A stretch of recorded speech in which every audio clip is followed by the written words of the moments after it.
last time you came to the clinic, we briefly did like a couple of surveys. We did an exam just to kind of see where our nutrition education level was at. The doctor had referred you to me. So briefly remind me, what was the reason that you were referred to me, or what brought you into this session today? Mainly because I explained to him that I have a lot of, I'm pre-diabetic apparently. I have a family history of like diabetes, heart issues, different types of infections in your blood, urine, and I was just concerned because I didn't know where I stood. And if I could take any measures to prevent from getting to that part where it's too late. Okay. So you're 21 years old. You're coming in today. I briefly reviewed your lab values. Whenever the doctor was talking about that you were pre-diabetic, do you understand what that is? I understand this before you get like to diabetes, where you have to differentiate between type 1 and type 2, but I don't know exactly what it means. Okay, so yes, there is different types of diabetes. Usually, and they work similar, but at the same time they're different. And so you're more than likely, if you have pre-diabetes, it is most likely type 2. And so whenever you come into the doctor's office, they do lab work, and they did something called an A1C. Have you heard of that before? No.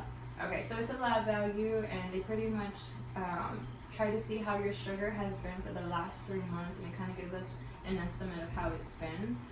It's supposed to be within a certain range. Your A1C lab value came out to be at 5.7. Okay. So what does that mean? Well, like I said, there's a range it's supposed to be falling into. The normal range is between 4 to 5.6. When you have pre-diabetes, it falls within the range of 5.7 to 6.4. And then once it hits 6.5, it's considered diabetes. You're at 5.7, which is really at the very, very beginning, meaning you can quickly jump back to the normal range. You can also quickly let it advance to diabetes. So it's really, really great that you came in today, because I think with just simple education and knowing how we can go about these things, we can easily jump back within the normal range just with diet therapy. Okay? So tell me, what have you tried any dieting? I've tried different types of dieting. I've tried the no bread, no sugar, nothing for like about a week, and it just didn't work out. I would always fall back into it. I realized that there are certain things that I need to have in a diet. I've also tried the keto diet, and it didn't work out for me. I guess because I thought that I didn't know how to do it properly, so it was just like and then there were also times where, because school, work, and having a social life kind of got in the way, so it was always just easier to pick up something after school and then come home, or after work because you're tired, just pick up some fast food and then come home. It just got to be too much. Okay. So I hear you trying to diet is kind of challenging, right? Yeah. Because it's really like second nature to us. We just kind of wake up and we have a whole life, and we have things to do, and so we really don't take as much time to really think about our food. And unfortunately, whenever we start, when we don't stop and we don't actually think about the things that we're eating, well, then it affects us in the long run. And it's not that we're doing it on purpose, but it's just simply one, we may not know what type of decisions to make when we're at a restaurant or before we start planning our meals. And then all these little factors that kind of prevent us from keep going. So whenever you were trying these diets, you mentioned that it was kind of hard, and you would quickly fall back into old habits, it sounds like. Yeah, and it's usually when I started college, it would happen more often, because in high school because I would exercise so much, I wouldn't eat throughout the entire day. I would exercise a lot, so in the morning I would be up by 6 a.m. I had morning practices, and then I wouldn't really eat lunch at school. If I ate lunch, it was like a little sandwich, and then that was about it. After school, I would do softball, and then I would go to powerlifting, and then I would come home, and then I would go to the gym, and then after the gym, pick up, a Whataburger, and that was what I would eat all day. So I guess I kind of got used to eating that way, like those habits, in high school. So when I, went to college, I thought that I could still do the same thing, but it was different because I wasn't doing as much physical activities as I was. Yeah. And the weight gain came on fast. So from my graduation from high school to my first year in college, I did gain about 30 pounds. Okay. So that was like a really fast, and that was the first semester only. And since then it's like been gradually there. So I think it was just falling back into old habits. I would try to be on a diet and then I would fall back, and so on and so forth. Like the longest that I've been on an actual like good diet that I could do it was probably maybe like a month, and I did lose weight really fast. I lost about 25 pounds. Oh wow, in a month. In about a month, because I would like go to the gym twice a day and I would eat really clean, but after that it just got to be too much. Okay. Alright. Well, diet, the things that we put our body, the foods that we put into our body, I mean, that's our main fuel source. That's what kind of keeps us going. That's what helps us get from meal to meal, from activity to activity. So yes, nutrition is absolutely very, very important. It's really, really important to get those 3 meals a day. You should never skip a meal, okay? Did you know actually that skipping a meal can actually make us gain weight? And it also makes our sugar go up in some cases, okay? Did you know that? I knew about the first one, not the second. Yeah. So, yes, why does that happen? Well, sometimes because it confuses our body, our metabolism more than anything. Every single time that you eat, you want to have some type of routine. So your body knows that you usually get food around a certain time. So you always want to make sure that you get your breakfast, your lunch, and your dinner. Whenever you start skipping meals, it messes with your metabolism. So every single time that you eat, your body's like, well, I don't know if she's going to give me something to eat later on. And so everything that you're eating, your body starts to store it.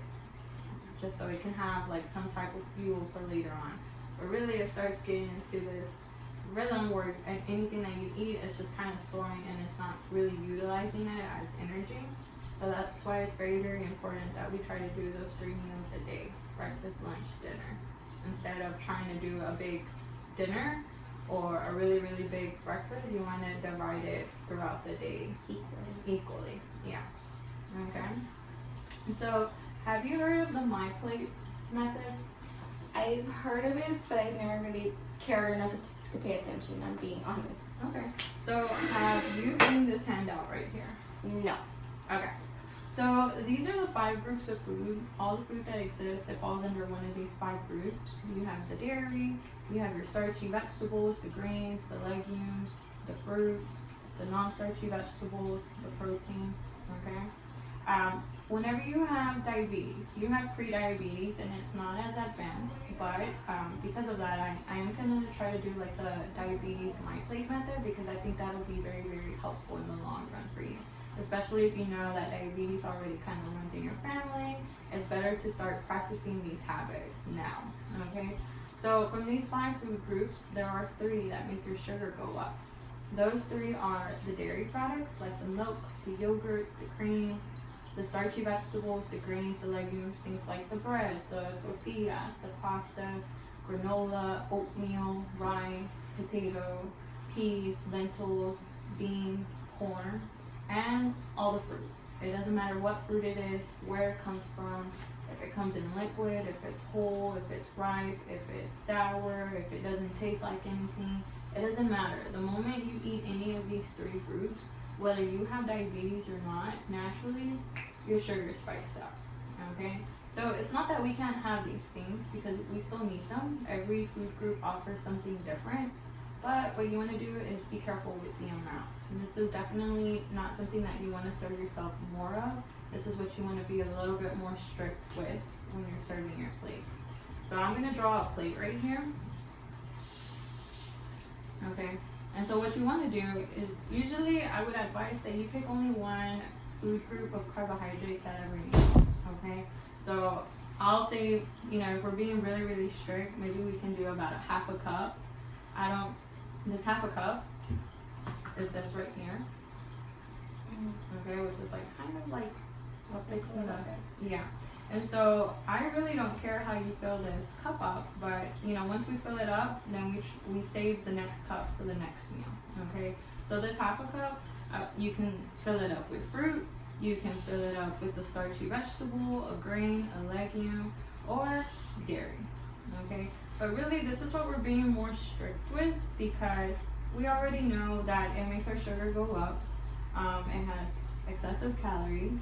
Okay, and so we just want to be a little bit more mindful about the portion, which is kind of hard because usually we serve ourselves more of this, the tortillas and the beans and the rice. It's very, very common. Okay, now these two food groups down here, the non-starchy vegetables and the protein, that's like free food for diabetes. Okay, they don't make your sugar go up usually. You can eat as much as you want, or it's just little portions.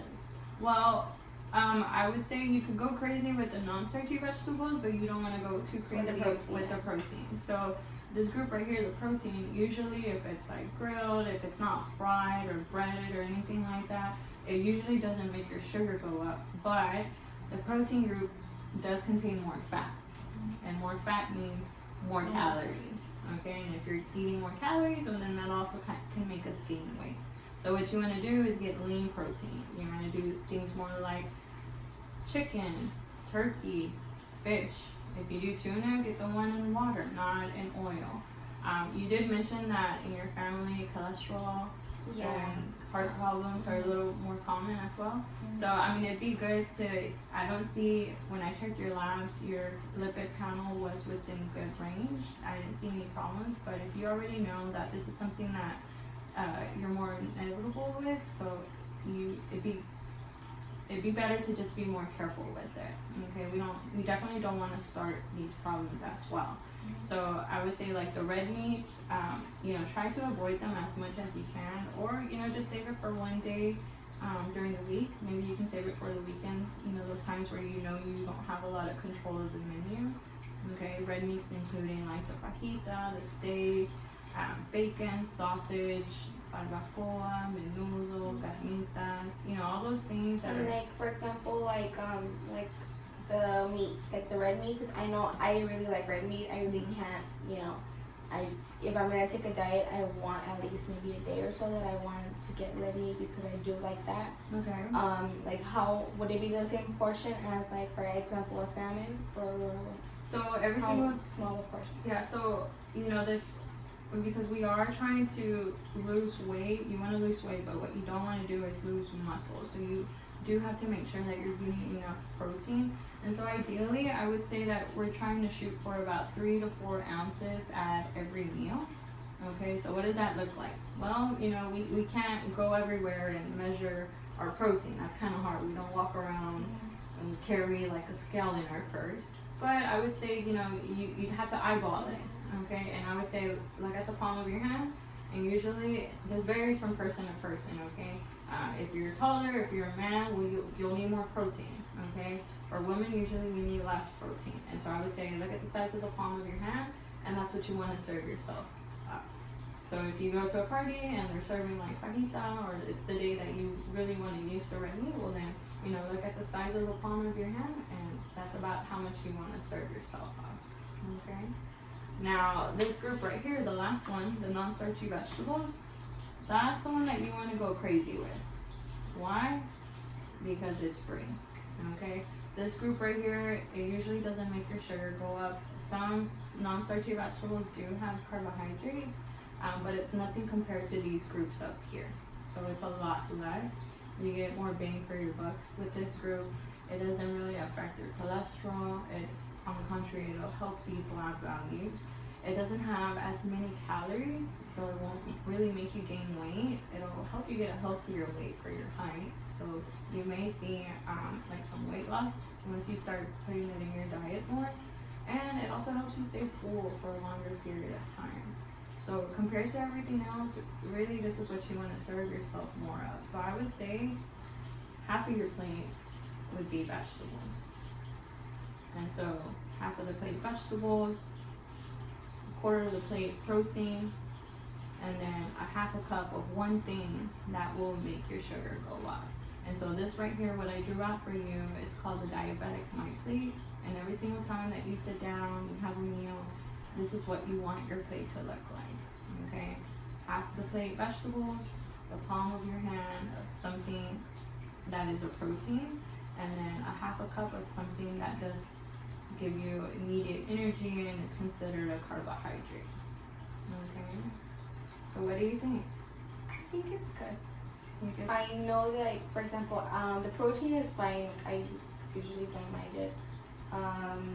The starchy veggies and the grains and stuff, I really don't have an issue with. I do like beans a lot, so that's gonna be a little bit harder to get used to because I do like a lot of beans. But I mean, it's doable. The fruit, I really like fruits. That's the only thing that I really like too, fruits. But I mean, like you said, I can choose whether, for example, like fruits, which one I like the most, and then just have a half a cup of that. Yeah, so I mean, really, if you think about this, it's not really a diet because I'm not like the food police. I'm not here to say like, no, you can't eat this, you can't have this. Your food should be enjoyable. But what we try to learn is how to think about our plate. You want to ask yourself, what food groups do I have? Which ones am I missing? The ones that I have, do I have enough of it, or did I overserve myself of it? Okay, that's really the way that what we would really ideally want to work on. Okay, because I wouldn't want you to give up all your favorite things. Okay, I just want you to learn and think about how you have to make it fit into this My Plate method right here. Okay, and if it fits, then what else are you missing and what else do we need to put in? Okay. Alright, so last time you came in, I had you fill out a piece of paper and we were talking about your 24-hour recall. Okay, and you listed out the things that you were eating. So I wanted us to kind of compare the things that you stated, and I wanted to compare it to this My Plate method that we were talking about. So for breakfast, you wrote out that you had a fourth of a peach, and then for snack time, or this kind of, I think this is kind of a snack, you said one Gatorade, one medium Gatorade. Okay, and then during lunchtime it says 2 cups of melon, 1 bag of chicharrones, and then in between it says 1 chamoy margarita and a half of 32-ounce lemonade. Was that kind of a snack? That was as well? for lunch. I mean, that was for dinner. Yeah, those were the 2 drinks that I had at dinner. Okay, so no snack in between lunch and dinner. No. Okay, and so then for dinner you had the lemonade, the margarita, and then you had cheese, beans, shrimp, and chicken. Alright, so I want you to look at that, okay, because I kind of fixed it into the My Plate method. So tell me, what do you think? It's really bad. But I'm not gonna make an excuse because it's not an excuse, but I was traveling that day, so it did make it a little bit harder to, like, for lunch, to stop and actually get an actual meal. Okay. We were traveling, so I tried to, when we were stopping at different places, I did try to look for things that weren't as bad as it could have been. Like, so instead of getting like a bag of hot Cheetos with lemon, I got a bag of chicharrones just so that they're not as fattening as the hot Cheetos, but they're a little bit better. And then a different stuff, I got melon because I assumed they actually had like fruits and vegetables there. Okay. So I'm like, I'll just get melon instead. I like melon. And I was feeling a little bit weak because I really hadn't had much for breakfast because we left really early. So I decided to get melon because I'm like, maybe I need that. Okay. But for dinner, yeah, I didn't eat my entire plate. I ate little bits and pieces of things. So I didn't eat the entire thing. I ate small portions. I don't know exactly how much, but I ate like for example, like the chicken. I ate like I ate 4 those 4 strips of chicken, and they had cheese and like a cream sauce, I think. And then I ate like 2 little shrimps, and then I picked at the beans. Okay. But yeah, I didn't have a lot to eat, but yeah, I did have some to eat. Okay, so one thing that you kind of mentioned and I do like is you said, well, I tried to pick the healthiest thing available. which is great because you said you were traveling, and sometimes we don't have control of the menu, and then sometimes if we're with family, they stop at something that's just kind of quick and they don't have a lot of healthy options. And so it's great that you're trying to see what your options were and that you were trying to get the healthiest option. So I think that's really, really great, and that comes in handy, especially if you know that you travel a lot, you're on the go a lot. I mean, you said that you're in school, and so it kind of sounds like you eat out a lot. Would you say that's right? Sometimes. Right now, since it's summertime, I do spend more time at home, so I have more time to cook. Anything, like for example, like the My Plate option, I have more time to cook different things. But throughout the school year, I usually don't. We tend to eat out because there's always like someone that's like, I'll probably eat breakfast at home, but then lunch, it's like somebody will be like, hey, let's go to this place and let's go eat. Mm-hmm. Or let's make it easier and go pick up something. And then that's when it's like, I don't want to say no, but I also don't want to like fall into my habits again. Yeah. Okay. But dinner's always at home, so Okay. late, but it's at home. Yeah. So I was kind of looking at this breakfast where it just says a fourth of a peach, and I know that earlier you kind of mentioned something about breakfast as well. Are Yeah. you not big on breakfast? I'm or- not that big on breakfast. I'm really not. If I ever have something like for breakfast, like an actual meal, it'll be like I've been up for like an hour getting ready, and I kind of settled down enough to want to eat more. Mhm. But as soon as I wake up, I usually don't. I'll probably just grab a banana and a water, and I'll be out the door. Or I'll grab something or a little yogurt, and I'll be out the door. Okay. But like that day, we stopped at a rest area to meet up with family so we can all come together. And they had peaches because I was like, I need to get something. Yeah. So they had peaches, and they had like a bunch of stuff like Pop-Tarts and all that stuff. So I just got a peach. They had peaches, so. Okay. Well, breakfast is the most important meal of the day. Okay, so I would never want you to skip a meal, regardless of your appetite. Even if you're not used to having breakfast, I would say that it would be very helpful to, you don't have to have the biggest breakfast in the world, okay? But you want to make sure that you do get something and that you do give your body enough calories and energy to, get your metabolism going. They do say breakfast is the most important meal of the day, okay? And what I would really hate is for you to skip breakfast, and then by lunchtime you get here and then I'm feeling weak. you're feeling weak and you're very hungry, and then that sometimes causes us to eat more than what we're supposed to. Okay, so if you don't have a lot of appetite during breakfast time, I think that's the perfect opportunity to practice that My Plate method. Okay, especially if you think that, maybe the portions seem a little smaller. I don't know, if I can do that during lunchtime. But if you don't have a lot of appetite in the breakfast time, maybe you can practice it, and then maybe by the time you get to lunchtime, you don't feel as hungry, and then it'd be easier to practice that method as well. Okay. Okay. But yes, I would never advise you to skip a meal. I know sometimes it's hard when you're on the go, and so it's great that you still manage to get something. Okay. But remember, fruit is one of those groups that I said do have carbohydrates, and it's one of those groups that make our sugars spike up. We can still have it, that's great, but it'd be better to combine it with a little bit of protein and a little bit of vegetables, okay? Because right there you only did the carbohydrate fruit, okay? And then during lunchtime, what were you missing here? Veggies. Because you got the carbohydrates, which was the 2 cups of melon, and then you got the protein, 1 bag of chicharrones, and then These I actually found they were not like they're like that brand. It's like kind of like the Nature Valley, like the healthy brand. There were like 3 options, and those were the healthiest one. I tried to look one with less sodium, because when I do travel and I sit down for a long time, my feet swell up. And I retain a lot of water, and it's like I'm always constantly eating things with a lot of salt because my mom cooks with salt a lot. Yeah. So these were like the ones that had less sodium, and they had like less carbs, like the total carbs. Okay. So I was like, well, that looks better than everything else. Mhm. Okay. So the chicharrón, yeah, it kind of does count like protein, but at the same time, and I don't know exactly what product that is, but right now we're gonna look at the nutrition label and we can kind of see the things that we're supposed to be looking at. But you know, if you're on the go, there's other quick sources of protein as well, like maybe some nuts, some peanut butter.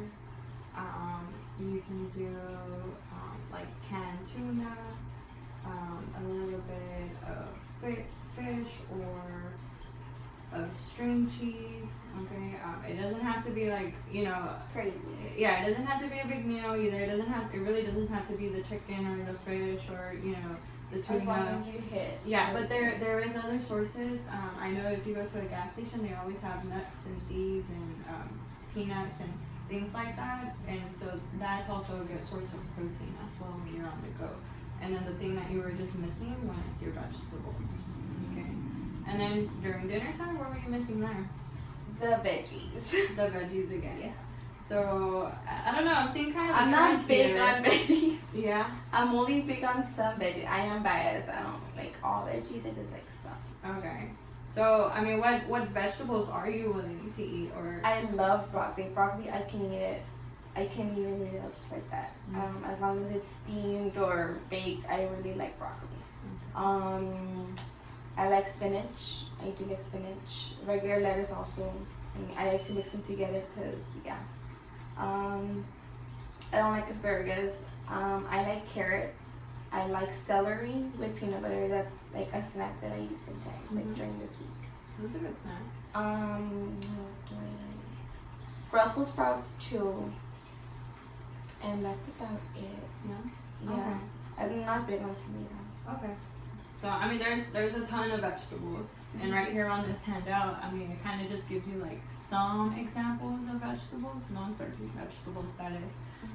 I really don't care what vegetables it is that you eat, but ideally it would be good to kind of get some, because remember I said half your plate should be what? Veggies, right? And ideally that's what we try to like shoot for. Remember, it helps you stay full for a longer period of time, so if you're not getting any vegetables in, it might be a little bit harder for you to make it to the next meal without having a snack in between, okay?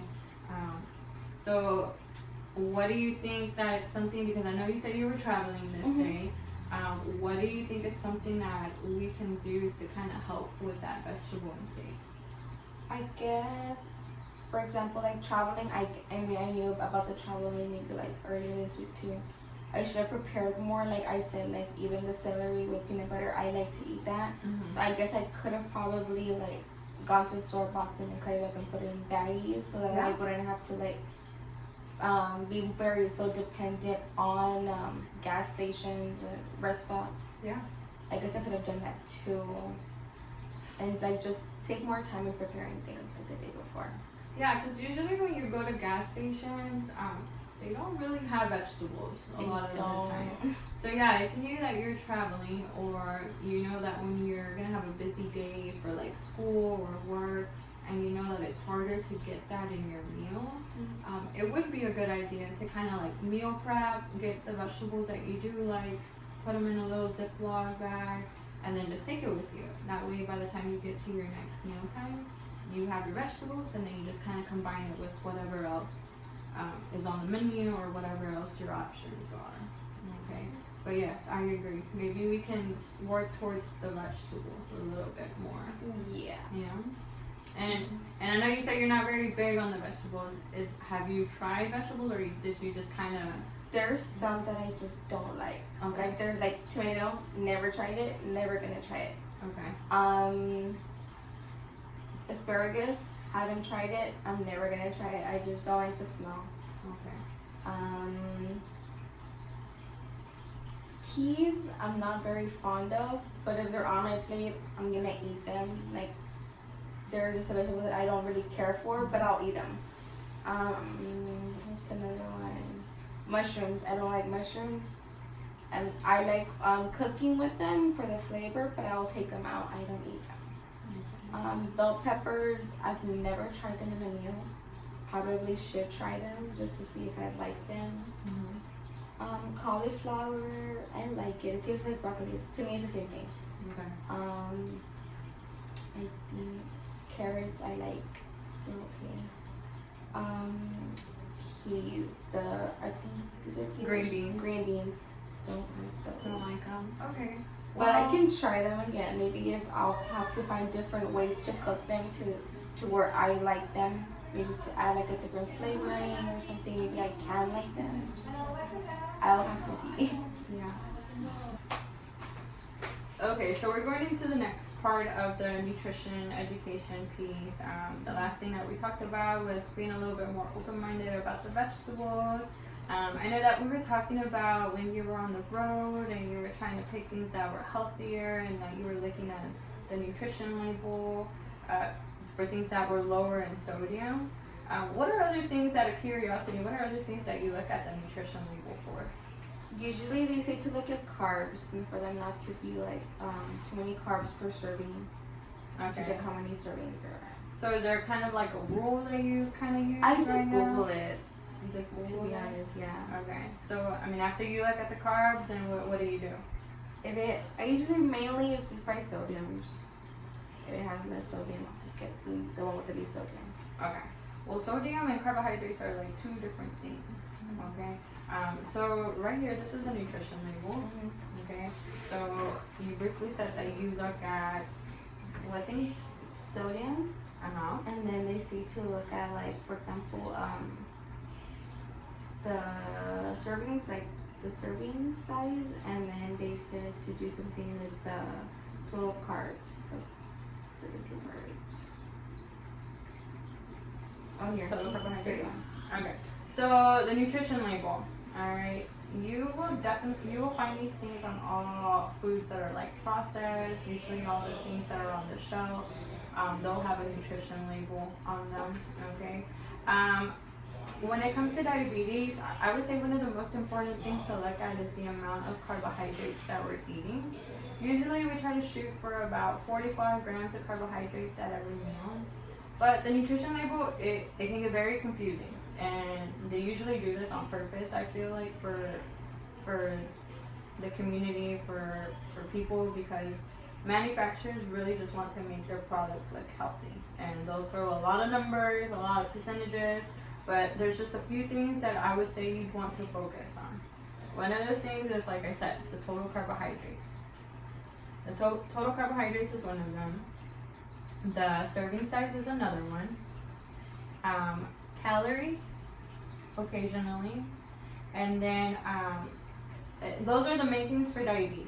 When it comes to like cholesterol, then you start focusing on other things. And I don't want to give you all this information at the beginning because it can get a little overwhelming. But I think that if you just focus on the carbohydrates for now, it's a good start. And then once you get comfortable with like looking at the way the carbohydrates are being served or being noted on the nutrition label, then you can start focusing on smaller things. Okay. So what this is saying right here is it's saying for the serving size 1 cup, and we can say this is like 1 cup of let's say cereal. Okay. For 1 cup of cereal, it has a total amount of 31 carbohydrates. Okay. Now this is kind of something tricky that, and we kind of see it a little bit more nowadays. You'll see like some products that say like sugar free or no sugar added. What do you think about that? I think there has to be. I don't trust it. There has to be some sugar added. Yeah. Whether it's artificial or natural. Mm-hmm. So remember when we were looking at the My Plate method, and I was like, these 3 groups right here, whether you have diabetes or not, they will make your sugar go up, right? And so I think that some manufacturers kind of just do this and to like make their product look better, but like things like rice and beans, and then some breads, like you'll see some packaging that'll say sugar free. Well, why would beans have sugar to start with, you know? But really what you want to look at is the amount of carbohydrates, because that gets broken down into sugar once it's in our body, okay? And so this plate right here, it says 1 cup has a total amount of 31 grams of carbohydrates. And so remember I said we're trying to do about 45 grams at every meal. So would you be able to have this cup of cereal? Yes. Why? Because if you said you could eat 40 some. Yeah, so I say we try to do about 45 grams. So if you want to spend your 45 grams here with a cup of cereal, that's fine. But then what do you add to cereal? Milk. Milk. So then does milk make your sugar go up? Yes, with the dairy. Yeah, so then you'd have to be very, very careful because But how much milk you add? so then you would have to look at the nutrition label for the And which milk and see how many grams of carbohydrates you're going to be getting there. Okay, so it's kind of like money, your allotment. You can spend these 45 grams however you want. Right, as long as you stay within the 45. And so then going back to that My Plate method, if you do have this cereal with milk, then what are you missing to kind of make the meal complete? Veggies. So veggies and Protein. some protein, yeah. Because the My Plate method, remember, half of the plate is vegetables, Protein. a quarter plate is protein, and then we try to do a half a cup of, carbohydrates. So maybe you can try to do kind of the half a cup with the cereal and the milk, and then you would just want to get like a little bit of protein and a little bit of vegetables. Okay, so maybe you can do like the half a cup of cereal with milk. Okay. And then maybe for your protein, you can do like some eggs. And then for your vegetable, maybe you can do like the eggs with spinach, tomato. Well, I know you say you don't like tomato. Spinach, onion, cactus, bell peppers. You can kind of do like an omelet. But you don't want to make cereal the main thing that you get at this meal. And I know that half a cup will probably not be enough. So you definitely want to make sure that you complete the meal. Okay. So I have a couple of food models up here. I know that we talked about the My Plate method. Do you think you can try to fix a plate for me? I can try. Alright. Yeah. So you can use whatever is available here on the table. Breakfast, lunch, or dinner. Well, whatever you Whichever want. one? Whatever you want.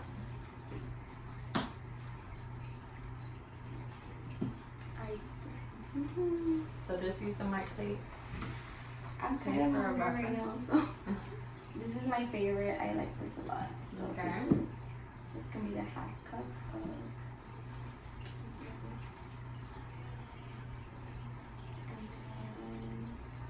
I don't mind that. I actually like that. Can do that. Oh, I can do this. Alright, so what you put here Or was. like what spinach? Let's Okay. pretend it's spinach. Okay, so you did eggs. What would the egg be considered? Protein. Protein, yes. Do you have enough eggs? Wait, like this one?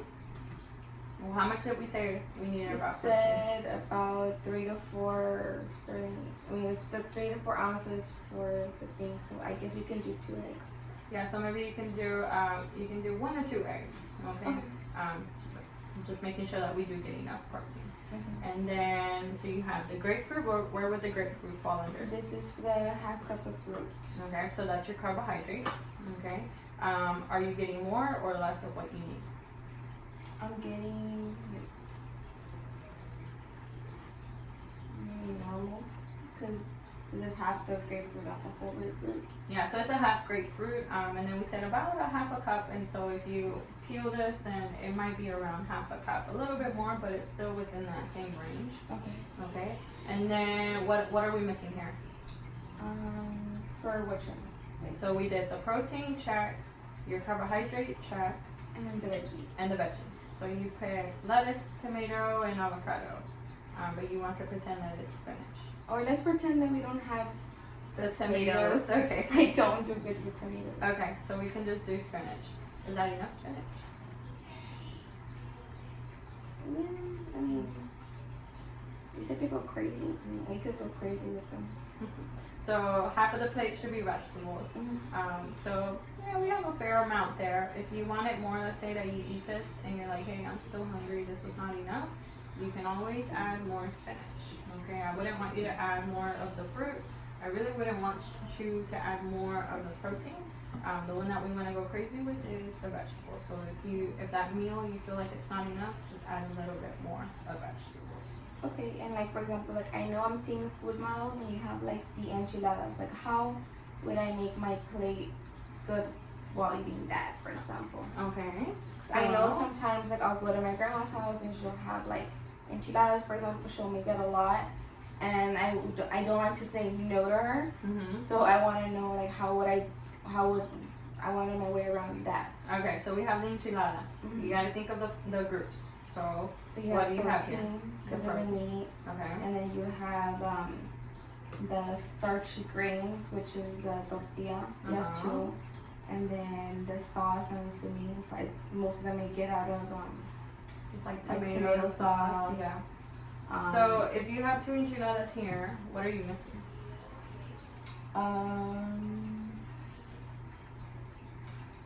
Veggies. I would say just, I mean, if anything, more veggies. So you got your Because protein. you can't really do more foods because you are already pushing it by having 2 tortillas. Yeah. So when it comes to like bread, tortillas, waffles, pancakes, anything that's like bread or some type of like a grain or like tortilla, like I would say try to do no more than 2 a day. So like 2 tortillas or 2 breads or 1 tortilla and 1 bread. I would say try to do no more than 2 a day. So if you know that if you're going to your grandma's house that day and she's gonna serve enchiladas, well then try to not get tortilla or bread for breakfast, no tortilla and bread for lunch, and then save the tortilla for dinner. Okay? 2 enchiladas is fine. Okay? It's not something that you're gonna be doing every day because remember also the red meat. What do Yeah. we say? It's every now and then, not all the time. Yeah. And so then the only thing that you're missing here is vegetables. Okay? And so sometimes we'll eat the 2 enchiladas and we're like, that's not really enough. So, you know, how You are we have gonna to fill up on Yeah. veggies. Yeah, so you just gotta make sure that you serve yourself, you know, vegetables. That way you feel satisfied and you can make it to the next meal. Okay. Okay.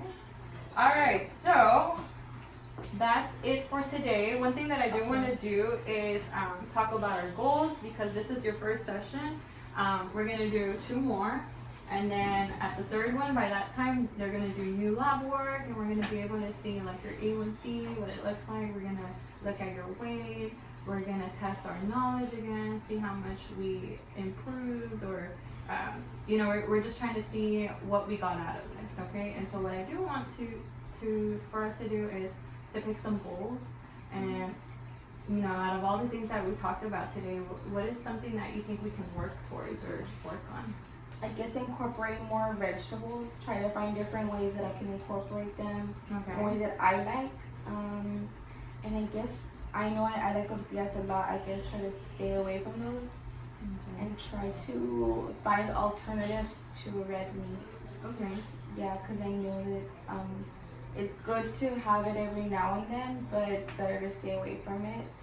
So I guess find different alternatives for it. Okay, so let's try to get a little bit more specific because I wanna ask you about these things. So for the vegetables, you wanna try to do it at every meal or Try to do it at every meal. Yeah. okay. And so I'm gonna give you a food diary. That way you're able to write down, and then by the next time you come in, we can see how many times we ate vegetables. Okay. And then the tortillas. In that food diary, we'll be able to see how many times we ate tortillas that day, or that week, or that month. Okay. And then we'll track the amount of times we ate red meats. Okay. Okay. Do you have any questions for me? No. Alright, well, this concludes our session and I will see you here in a month. Okay. Alright, you're welcome.